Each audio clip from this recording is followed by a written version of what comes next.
আমার নবী বলেন, নবী মুস্তাফার হাদিস, আন আবি দরদায় قال قال رسول الله صلى الله تعالى عليه وسلم ان الله حرم على الارض ان تقول افضل الانبياء فنبي الله حي يرزقون। আল্লাহ তাআলা সমস্ত নবী ও রাসূলগণের বডিকে, জিসিমকে মাটির জন্য খাওয়া হারাম করে দিয়েছে। শুধু নবীগণ আপনার কবরে আপনার কি করে মাটি তো তাদের জন্য আল্লাহ পাক হারাম করে দিয়েছে।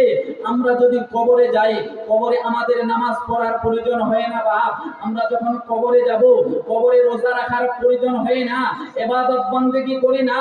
আমার নবী বলেন, আল আম্বিয়াউ আহইয়াউন ফি কুবুরিহিম ইউসাল্লুন। মুহাব্বতে বলুন সুবহানাল্লাহ।